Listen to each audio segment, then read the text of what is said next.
रामनवमी के अवसर पे एकत्रित हुए हैं और सबने कहा है कि श्री राम के बारे में वहां बताएं। आप जानते हैं कि हमारे चक्रों में श्री राम बहुत महत्वपूर्ण स्थान लिए हुए हैं। वो हमारे राइट हार्ट पर विराजित है। श्री राम एक पिता का स्थान लिए हुए हैं, इसलिए आपके पिता के कर्तव्य में या उसके प्रेम में कुछ कमी रह जाए तो ये चक्र पकड़ सकता है। सहयोग में हम समझ सकते हैं कि राम और सब जितने भी देवताएं हैं, जो कुछ भी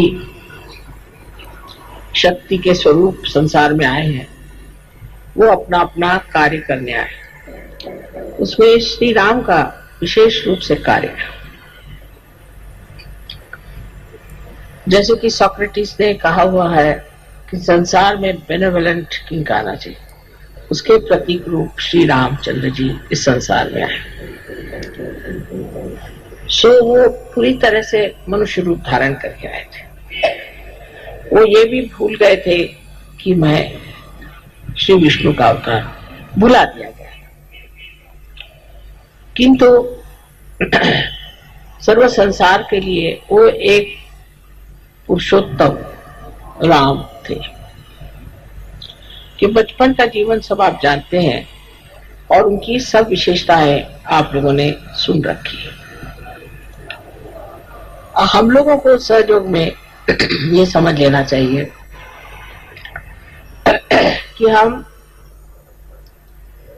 किसी भी देवता को मानते हैं और उसको हम अपना आराध्य मानते हैं, तो हमारे अंदर उसकी कौन सी विशेषताएं आई हुई, कौन से गुण हमने प्राप्त किए।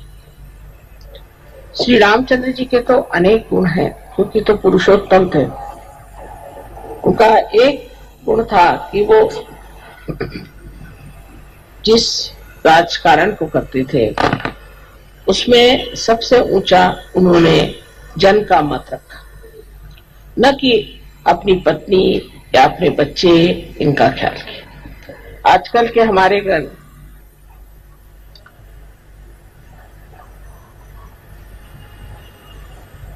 राजकीय लोग, पॉलिटिशियंस इस चीज को समझ लें तो उनसे स्वार्थ ही निकल जाए, वो निस्वार्थ हो जाए, धर्मपरायण हो जाए।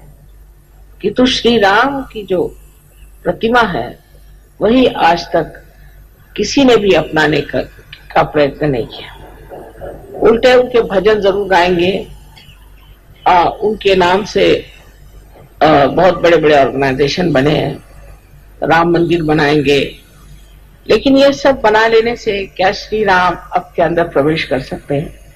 क्या आपके जीवन में उनका प्रकाश आ सकता है या नहीं? ये सिर्फ सहयोगी ही कर सकते हैं कि अपने अंदर बसे हुए श्री राम को अपने चित्त के प्रकाश में लाए। वो अत्यंत निरपेक्ष थे। ऐसे तो सभी देवता लोग किसी भी पाप पुण्य से रहित होते हैं।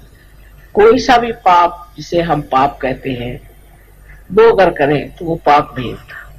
जैसे श्री कृष्ण ने इतने लोगों को मारा, श्री राम ने रावण का वध किया, ये हमारे दुनियावी दृष्टि से हो सकता है कि पाप हो, किंतु परमात्मा की दृष्टि से नहीं हो सकता, क्योंकि इन्होंने दुष्टों का नाश किया, इन्होंने बुराई को हटाया और इनको अधिकार है कि ये इस कार्य को करने के लिए जो कुछ भी कर सकते हैं वो करें।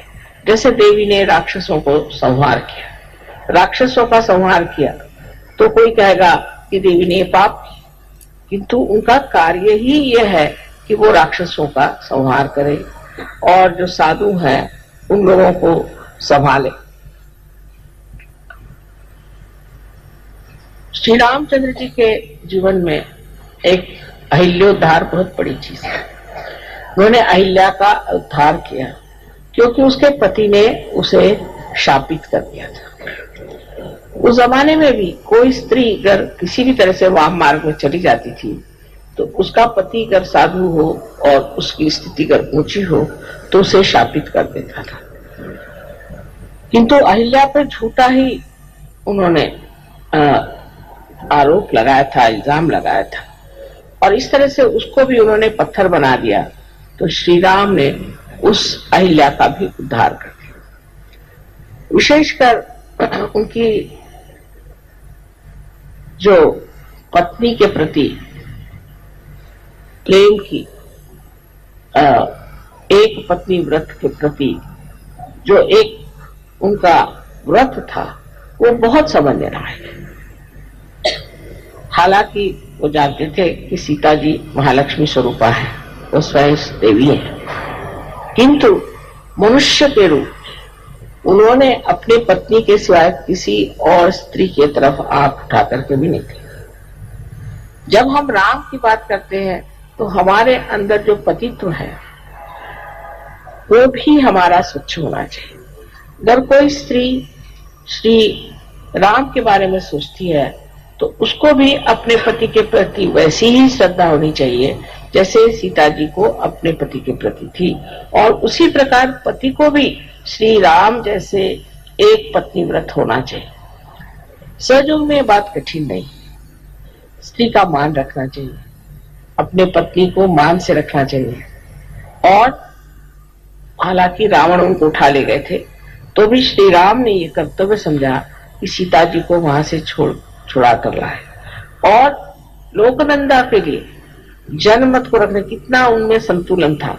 उसी सीता को जिसके लिए इतने वर्ष मेहनत करके उसको छुड़ा कर लाए थे उन्होंने त्याग दिया। अर्थात सीता जी स्वयं साक्षात देवी थी, उनका त्यागने का तो कोई विशेष परिणाम नहीं होने वाला था और उन्होंने उन्हें त्याग दिया। कारण लोग ऐसी बातें करते हैं जो जन हित के खिलाफ, क्योंकि उनका आदर्श किसी तरह से ऐसा न बन जाए कि जिससे लोग अपने यहाँ इस तरह की औरतों को पल पाए इन पर की लोग शक करते। हालांकि वो निष्कलंका थी और देवी स्वरूपा स्वच्छ निर्मल थी। उनको त्यागने पर भी फिर सीता जी ने भी उनका एक तरह से त्याग कर दिया। उन्होंने स्त्री जैसे रामचंद्र जी का त्याग किया और श्री राम ने एक पुरुष के जैसे उनका त्याग। सीता जी स्वयं ही पृथ्वी में समा गई और फिर अंत में श्री राम जी ने भी सरजू नदी में अपना देह त्याग किया। इस प्रकार इनका जीवन अत्यंत घटनात्मक और बड़ा चमत्कारपूर्ण है।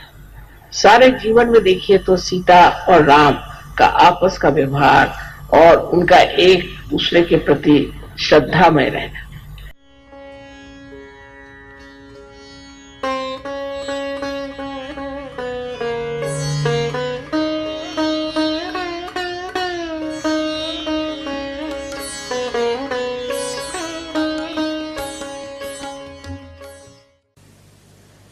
See, the softness of Sri Rama goes to the extremes where I call the sankocha the formality, the formal. But it is in English language, formal is not the word, sankoch. He was once, when he was fighting Ravana, he was taking out with his arrow his 10 heads one after another. And if he took out one, then took out the second, the first one would come back. So because he had a kind of a blessing that nobody can kill him by hitting him on his head. So Lakshmana says, you know for definite that this Ravana cannot be killed by hitting on his head. So why don't you hit him in his heart? So he said, the reason is this, that just now in his heart is Mahalakshmi, the Sita. Sita is sitting in his heart. And how can I hit him on his heart? Because she's there, she might be hurt. So what's the use of hitting on the head, he said. He said, because once I start hitting him on the head fast, his attention will go there. As soon as his attention will go into his head, then I can hit him on his heart. See the sankoch. See the sankoch, the way he talks.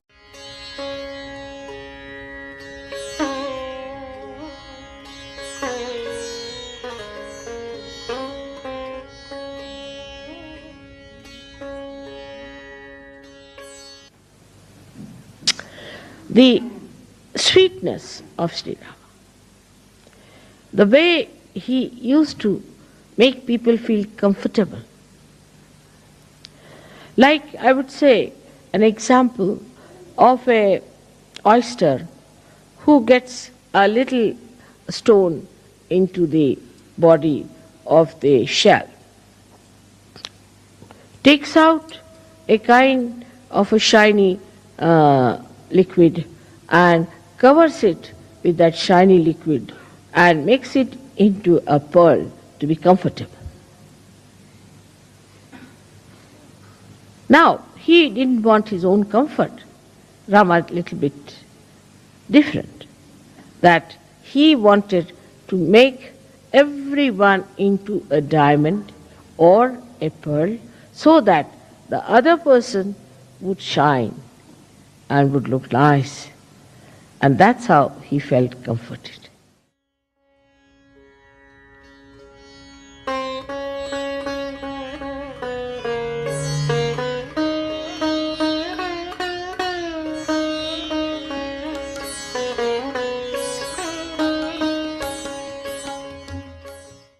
आप लोग सब काम करें तो मर्यादा पुरुषोत्तम के लिए, जैसे लोग कहते हैं कि कमाल के, ऐसे आपके लिए भी है। सबसे बड़ी चीज है कि मेरे लिए तो आप ही राम का मंदिर है और आप ही इस मंदिर को अपने अंदर बनाए और उसकी पूजा हो और उसको संभाले, उसको देखें और अपने आत्मसम्मान के साथ रहे, अपने